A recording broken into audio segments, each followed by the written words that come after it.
Hello, everyone. Hello.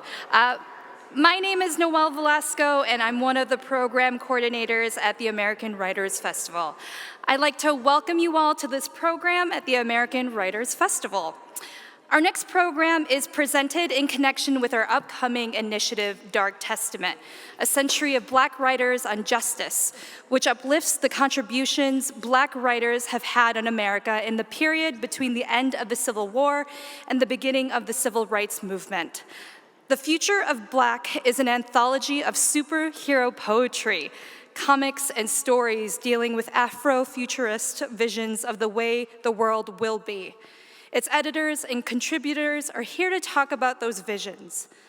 Moderating their discussion is Dr. Eve Ewing, the award-winning author of 4 books, the poetry collection Electric Arches and 1919, the nonfiction work Ghost in the Schoolyard, Racism and School Closing in Chicago South Side, and most recently, a novel for young readers, Maya and the Robot.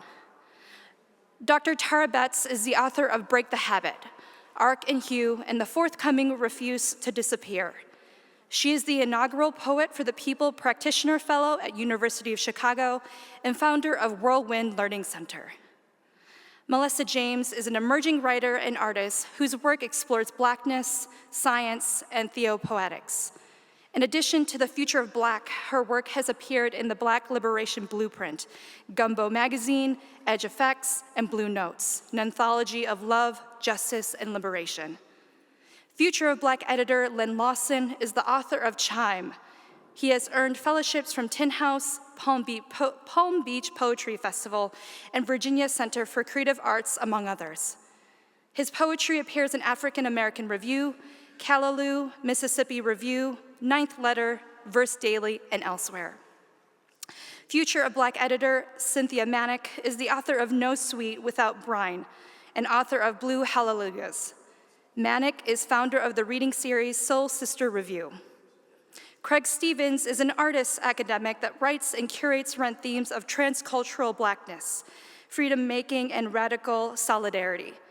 He is co-founder of the Black and African Solidarity Show and a doctoral student in Northwestern University Anthology Department. Dang. Welcome to you all.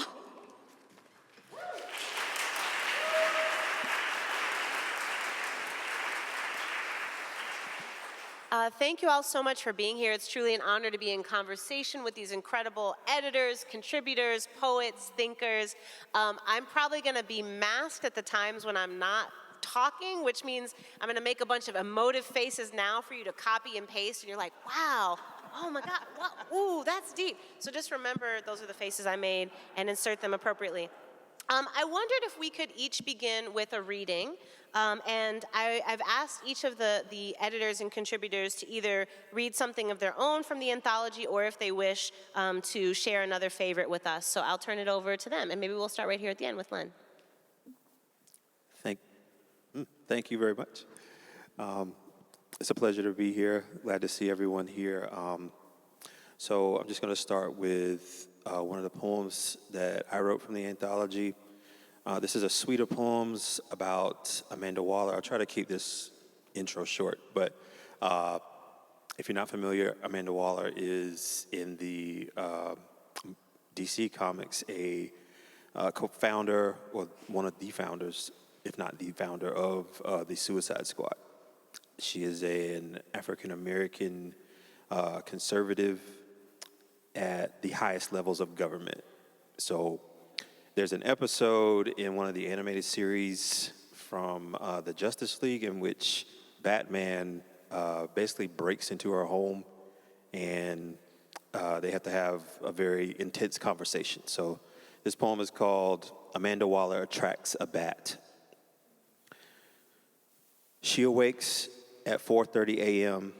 to click on the 24-hour conservative news and to scramble her attendants into position outside her estate. The black suits with earpieces prepare for her morning departure. All monitors are in place displaying camera views at strategic angles. She has kept at bay an array of enemies like viruses who lust for her execution from shrewd international dealings in the name of patriotism and power. Yet, she may well be T'Challa rising in his palace before the dawn to witness nighttime's daily silent defeat. But this imminent foe is the night himself, undetectable by any lens, a vapor among shadows. Her intelligence, military science acumen, and bottomless war chest rival his own. In a stunning checkmate at their last encounter, she revealed to him that she knows his identity, prompting the billionaire in cape and cowl to succumb to her flame, spiraling to the animal class of nocturnal flying insect from nocturnal flying mammal.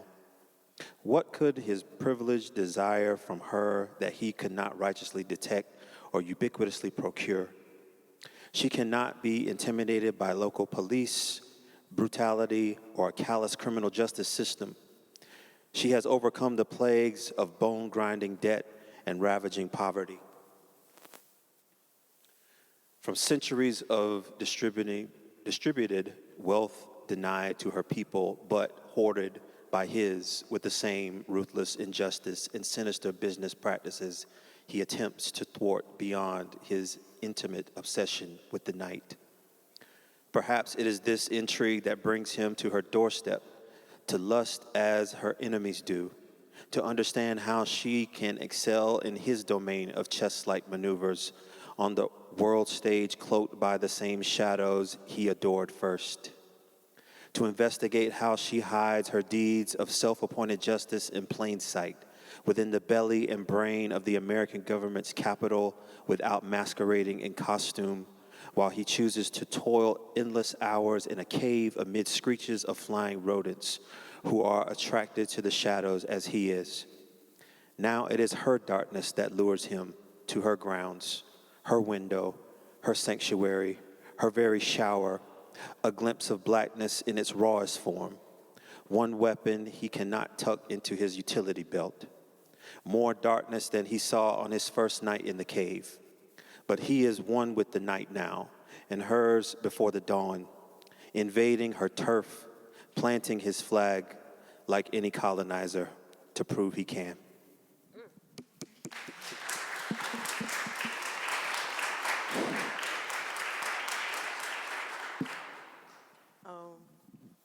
I'm going to read this poem. It's based on Sasha from The Walking Dead. My girl. Yeah. I need to write a couple poems about her, but this is the one that's in the book. It's called Before Sasha Lights a Bonfire. When my brother gets bitten by a shell of a boy, a gun molds itself to my shoulder. Armor shatters, then crashes, sticks to organs and weighs down my feet. I still keep moving. By the time I bury Tyrese, I am used to digging. I've watched him cut through hungry stumblers, rasps and rotting, gone silent and fallen. Tyrese picked flowers and cradled babies in the trunks of his arms.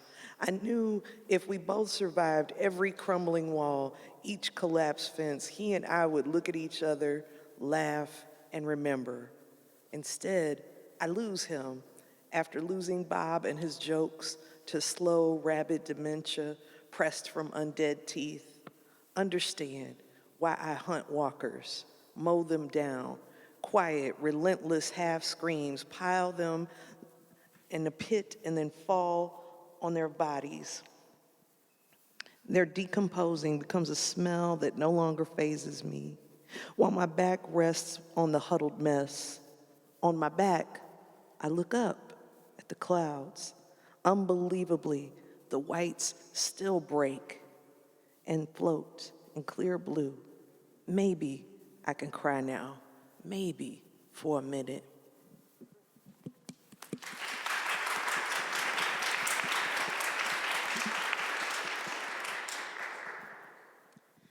Hello, everyone. I'm going to read a poem by the lovely Yona Harvey. Yes. It's called Q. One of the 4 royal stars is watching over me. Yeah, I'm blessed in these times of nervous weather. The leaves chill in a bundle, then scatter like police off to the next doorstep.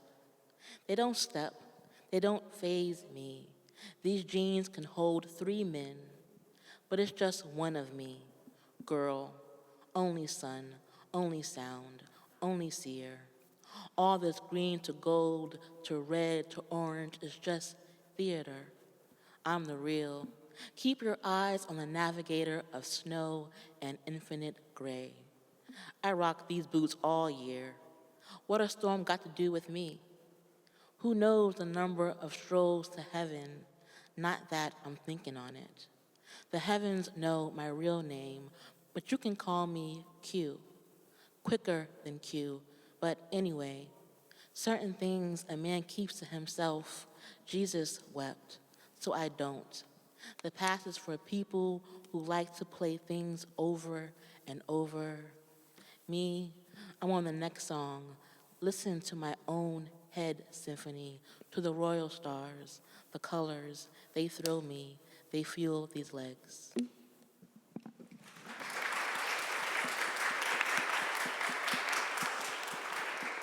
Hey everybody, my name's Craig, and I'll share my poem As It Is in Heaven, which was included in the volume. And a lot of my work is inspired by pursuits of meaning, especially through practice.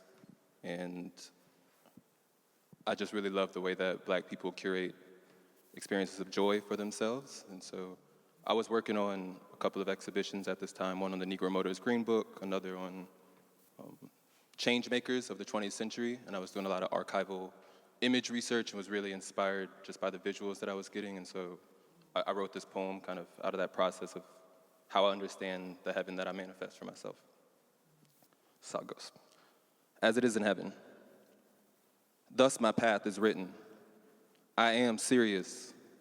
My descent from that cosmic star was no accident. My emergence into a Babylon of deception and disrepair is far from chance. My resonance with abundance reveals who I am. Mr. Black Atlantic, child of Kronos, guided by the rings of Saturn, a prodigy of the Most High, I exhale my mind into matter. And I've learned that when nothing is mine, the more I have, and for many lifetimes this soul has been stripped bare. Broken, naked, utter despair, displaced, erased, defaced, but it was there, that we were immortalized into stone. And now wherever upon this land I roam, I am home, Sankofa. But just how far back can I return? How many of my past can I unearth? How much of my conditioning can I unwork? How deep into the soil can I reinter? How much heaven can I endure? How much love can I sow into the earth so that even if I never touch the fruits of my work, my child's child will never taste this hurt? For I stand on the shoulders of gaseous explosions, heaven's soldiers who traversed oceans, and through their motions they reverse the current. So I ride the tide back on home. I ride the wind back within. Through breath, the revolution begins.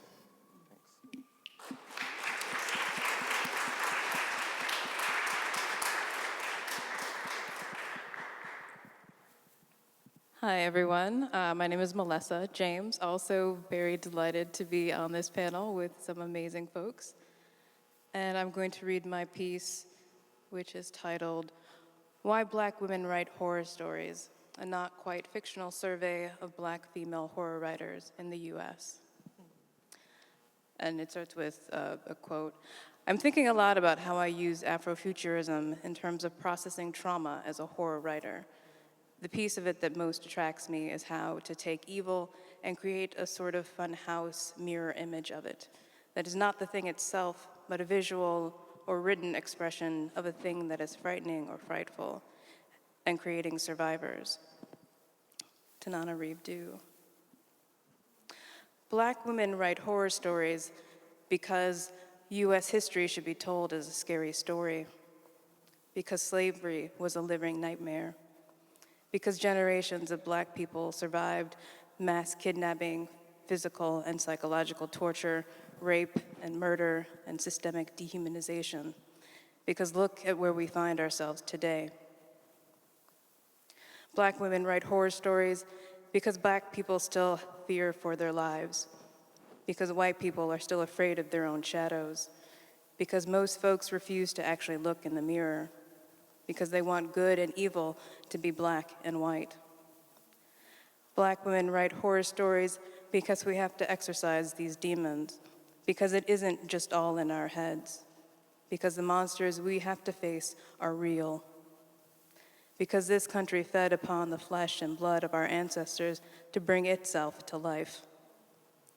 Black women write horror stories because black women have seen some scary shit, because it isn't safe to be black or female, because the past isn't dead even if it's been buried, because the future could be even scarier. Black women write horror stories because these are the lessons that black kids need to learn, because what you don't know can get you killed, because happy endings don't tell the hard truths, because there's no sense in lying about it. Black women write horror stories because we are the hopes of our mothers, because we are the mothers of hope, because we know how to find our way in the dark, because we've done this before.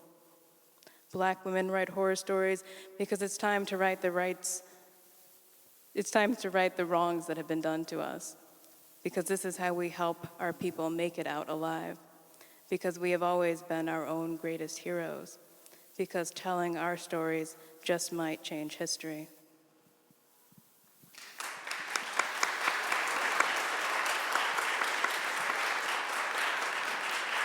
Wow.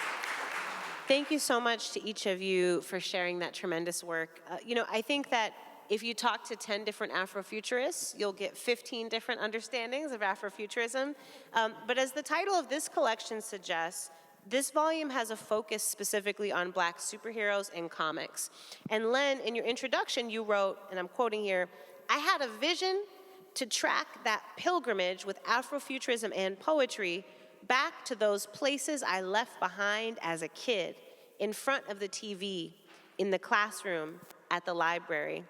I wonder if whosoever of you feels moved to do so could talk about why pop culture is an important anchor for this book and for the vision of Afrofuturism that emerges from this anthology. What is it about pop culture? I'll take that bait Go if for it. nobody wants to. I appreciate the question. I think it's just, I think that's a way, or the gateway right now that Afrofuturism is, I guess, trending, and I hate to use that word, but it's a pretty exciting time for it right now, where the superhero space in film, in music, in it's every aspect of the arts. So, but that's really just one facet of Afrofuturism, but it's usually where people come in. So for me, that's been part of my existence for, since I was a kid, like you quoted from the intro there, just, watching these cartoons, these movies, wanting to be those people on the screen and, just living vicariously through people wearing capes and tights. It's like, it's got to be better than what I'm living right now. So that's usually how people come into Afrofuturism. But then once you get behind that curtain, it's an entire culture, philosophy, religion that some people may believe in, and it's multi-layered than just that. So that's why this title is as long as it is, because it's a piece that everybody likes to look at, but beyond that, there's more to be discovered, I think. Others want to chime in? I will say that, popular culture is how we reflect what we know, how we reflect our understanding of the world.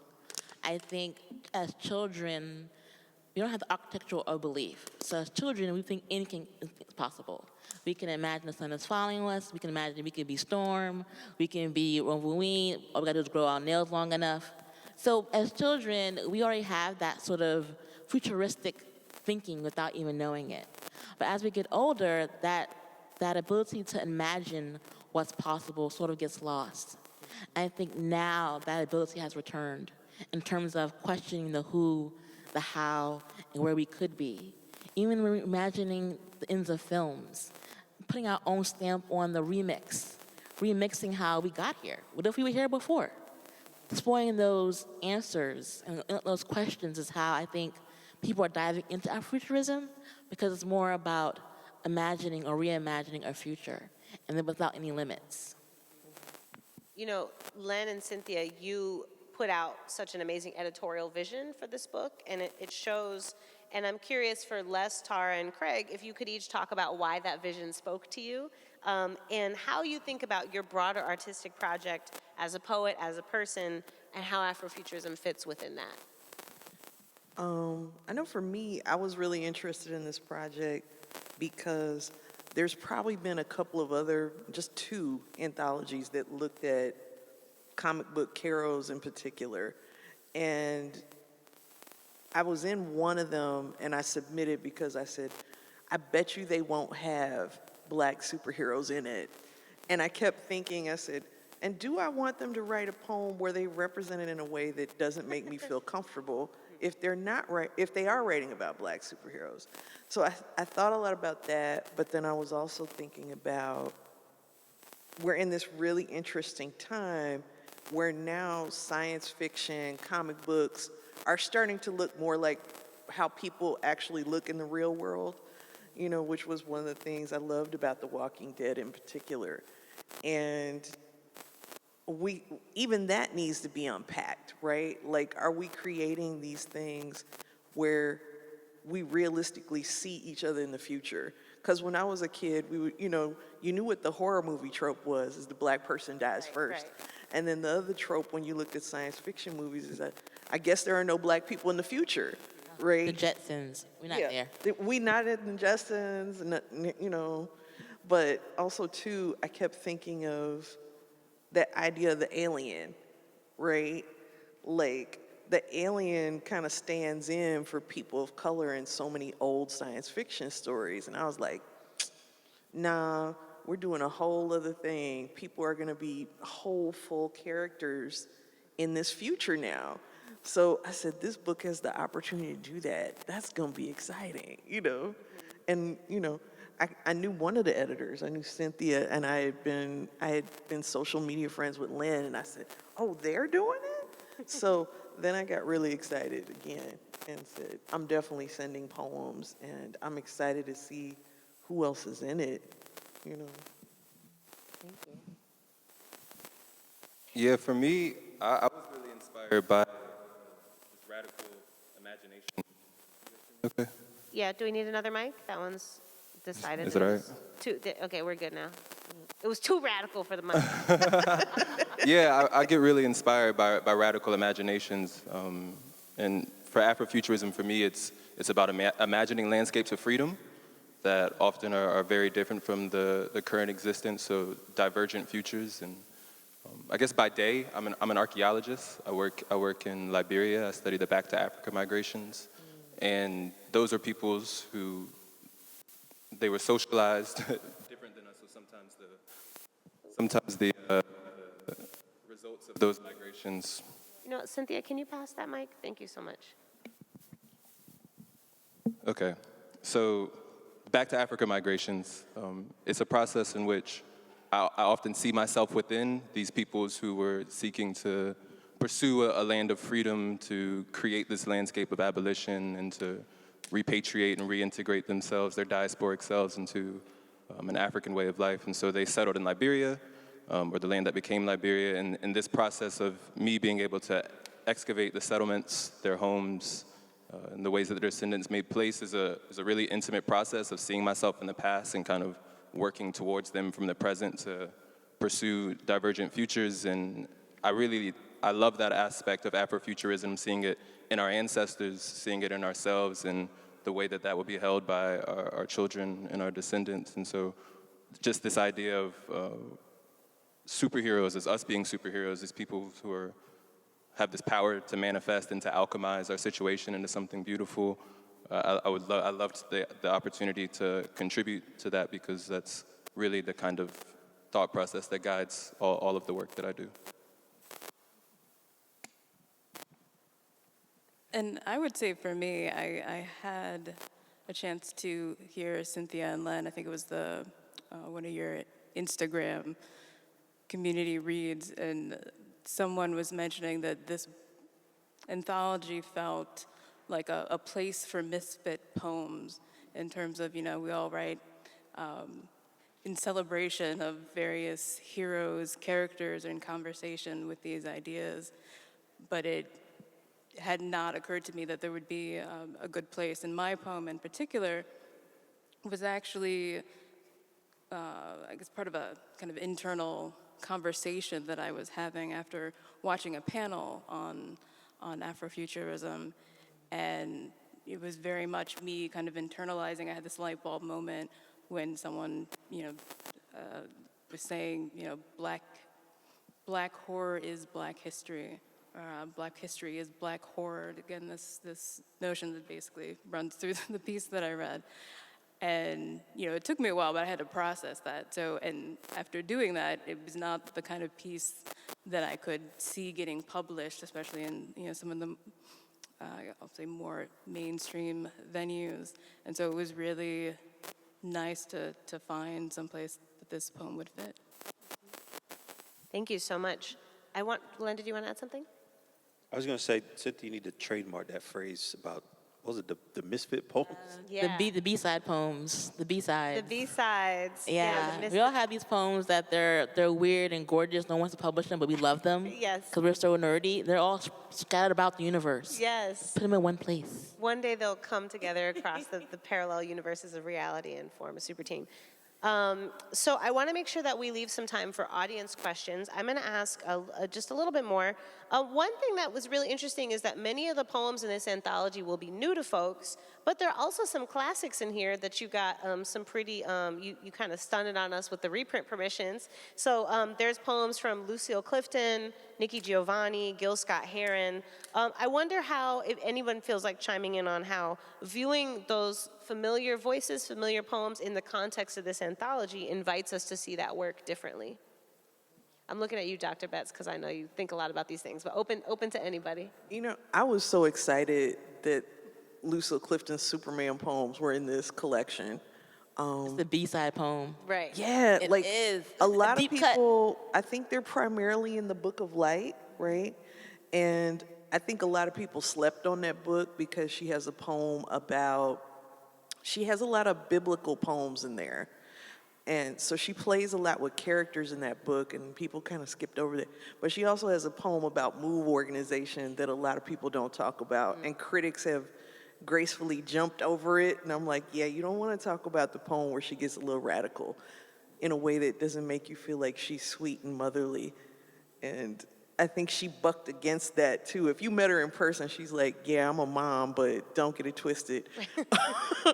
But the other thing I really was excited about, because these older poems are talking about these realities of not having the superhero the way we could have been or the way we would have imagined it. Like, I always think about Gil Scott-Heron saying there's no such thing as a Superman. But by the time the hip hop era came around, I can't remember who the rapper was that did it, but it was a hip hop song called Black Superman. And in it, he's talking about the things a lot of people do to survive in a Black community, whether they want to do them or not. And, he's saying, basically, he's like, to my mama, I'm a Superman. I'm the Black Superman. And I was like, wow. By the time I heard that in the 90s, I was like, yeah, like we're re-envisioning this thing. We thought we couldn't be it. Somebody Google it. Huh? Yeah, who's a hip hop head in the audience who knows the answer to that? I think he had a line in it. He says, I had my game locked up tight. Huh? Above the Law. Yes, that's who it was. A free book to the gentleman in the red hat. For real. Well done, sir. But it's really important that we see that it was an evolution of thought, right? And that we've seen these evolutions of these characters. Like, the only thing I wish I had thought about, if I had wrote something new for this book, I probably would have wrote a poem about Danielle Cage, which is the daughter of Jessica Jones and Luke Cage. Because I think we're gonna have to complicate these narratives a little bit even more. Like, it's like, okay, now we got them in the story. How can we talk about these stories where things start to overlap and get a little bit more complicated? right? Because Danielle has all these powers, and if you've been reading Jessica Jones, the purple man starts to like see elements of himself in Danielle Cage because she's mixed race. Or at least that's what people used to call it. I hope I didn't,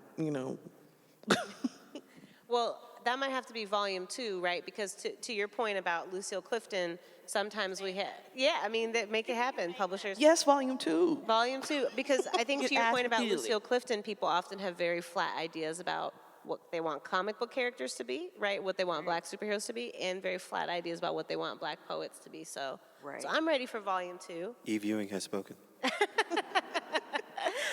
With that, I would love to leave a little bit of time for questions from the audience, and I'm sure that our editors and contributors would be down to just answer any type of nerdy questions you have if you're not trying to do the deep cut poetry craft questions, but they could do those too. But No we have a judgment. microphone if you don't mind, step into the mic. I know it's like She's like, 700 feet away. it's too I know- far away. I know She's that's like, far. she's thinking about I it. apologize. She's thinking about it.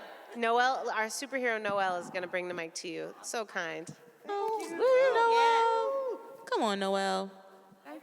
Thanks. Yes, hello. My question is, as someone mentioned before, as you become an adult, you sort of lose. Hello? You sort of lose touch with your imagination. So, as you all are preparing to write a poem, how do you all become in touch with your imagination? Like, what's your method? What's your training? Or like, how do you get yourself in that state of mind? Oh, I'll go first for that one. For me, it's asking questions that no one wants to ask. What are the stars doing when I can't see them? Are the washer and dryer friends or coworkers? This thing, questions that no one else was gonna ask, but I will ask. And so that gets me to writing a poem. That gets me to that space of creativity. And also listening to music and their words and wondering, why does this beat feel this way and that beat feels this way? And thinking about the way colors are made. Sometimes also how do you fold a fitted sheet? Questions like these will make me write a poem. I can't answer those questions. Please write that I'll poem. do another poem in spite of those questions. So I think it's asking yourself questions of the world, of the mundane, and then asking questions also a little bit fantastical. I would agree. I tell a lot of students when I'm trying to get them to think speculatively and when I'm just trying to get them to write a poem to read Pablo Neruda's Book of Questions for that reason. But often I feel like there's something that's just like an itch or a bother or a worry and it won't leave me alone. Or it's a story I keep telling and I'm like verbally, and I'm like, this is the poem. It just won't, it's just taking up too much space. It's leaving the light on at night. It's just being obnoxious. And I'm like, okay, I see you. So now I need to start putting you on paper and figuring out what you look like. Like, for example, I keep thinking of when Sasha finally commits suicide, which I hope I didn't spoil it for spoiler. anybody. I spoiled. But in the scene where she does, she's listening to Donny Hathaway. So for me as a Chicago girl in many respects, it made me cry. And I keep thinking about it because it's like, if you have to go into a future that looks like it is so bleak, which we've kind of been thinking about a lot for the past 2 years, it's like, how do you want to go out, And it's like, what choices do you want to make? And I think science fiction in particular and speculative fiction makes you kind of ask these hard questions. Like, what would you do in a hard situation? How could you envision your way out of it? And I think poems do that too. A lot of times people want you to write a poem that's just write what you know. But a poem can be a blueprint for writing something new. And I hope that, when you look at poems, you guys think of that, or if you're writing your own poems, think about that. Yeah, I think you said it much better than I could, but for me, it's I love the framing of questioning.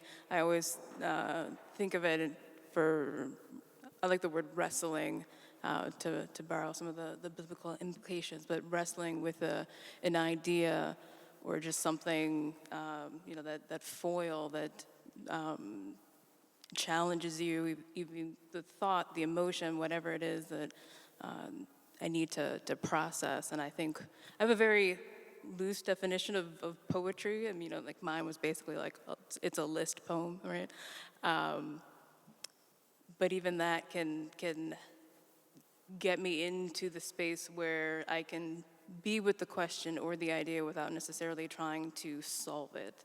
At the same time, I think there's something going on at a deeper level that you can trust to not necessarily solve the question or the idea, but get the poem to where it needs to go. And so, in a word, I can call it very therapeutic in terms of just, trying to find my own way through, a lot of the issues of today. I think we can squeeze in one final question, especially if it's like a lightning round question. I think, yes, right here. Mm-hmm. Was it you? With the hat here, in the delightful coral colored shirt, yes. Ooh, you have a floral shirt. Okay. Thank you. So I'm going to take you out to a different place, I think. Melissa, it's good to see you. I've been sitting here and I've been spacing because in this room, this is a room celebrating war and American, quote, hero, unquote, with our flags and our emblems. And if you see all of I know writers can't see it, I know you can't see it, but what we're looking at is the names of some battles and places like Cedar Creek and March to the Sea. And I'm wondering, for the futurist, how could we change this space? How can we change it? I think we are changing it. We're bringing in poetry in this space. We're bringing in Black history to this space. We're bringing new visions to this space. And I think in constantly having those things every week, every month, every year, we overtake the space. Actually, no, he had a question. Like right there. I know, we're running out of time, but he's been very earnest. Oh, I apologize, yes. No, It's okay. Oh, you have to get up, lady, with the coral hat. We appreciate you. Oh, thank you. Thank you. That was very kind. This is literally a small question, but I think it was to Melissa. What's your horror fix? Are there any just publications in horror? That's literally it. I'm sorry, one more time? What was your horror? Say it again. Are there any publications or podcasts that you get for a horror fix? Oh, horror fix, yes. So for the horror fans in the room, and for those of you who were in the earlier conversation with Ashley Ford, this is the second time this has come up. So where's the Black Women's Horror Anthology? Obviously, it needs to come out. But horror fix, podcasts, TV shows. I'm not the expert on that. I have memories of being a kid and watching Aliens. I have this particular memory of my family, I think it was Thanksgiving and Aliens 3 had come out, so we had dinner and then went to go see the movie. And then just seeing, things like Get Out and Us and Lovecraft and all of those things resonate for me, and at the same time, I can't say that I'm necessarily an expert in that space. Just, again, me trying to process it.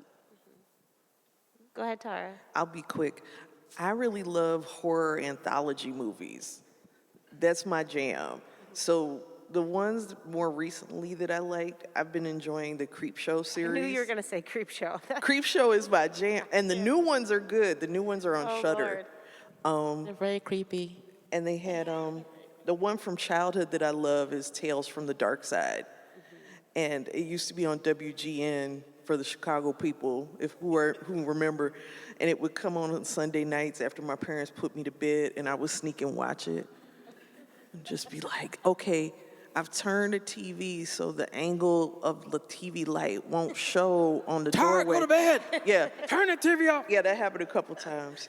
But Tales from the Dark Side, there might be episodes on YouTube or something. But and Kareem Abdul-Jabbar was on an episode too. I remember that. I can't remember who else, but it was a good show. Since we're talking about B-sides, I have to also give a shout out to B-Movies. If there are any Svengoolie fans in the audience, it's a hyper local. I love Svengoolie, and I never get to go anywhere and talk about how much I love Svengoolie. Okay, So. can I just say, I'm gonna be bad. If you meet Svengoolie, can we figure out a way to meet him together? We need the that's Svengoolie my childhood anthology. dream. Also, Svengoolie anthology poems. Richard Coles, if you know him, Yes. get him together with us. Chicago broadcasting icon. Noelle is going to be very mad at us, and she's been very kind. So thank you all so much. Please join me in a kind round of applause for...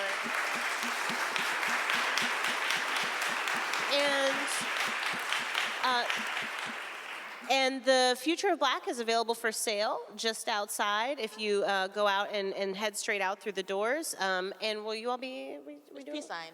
Yeah, oh, they're pre-signed, even better, they're pre-signed. And so please do grab a copy. Thank you so much, enjoy the rest of the festival. If they want to. Thank you so much. Please feel free to visit the American Writers Museum, 1 block north of the Cultural Center if you haven't already done so.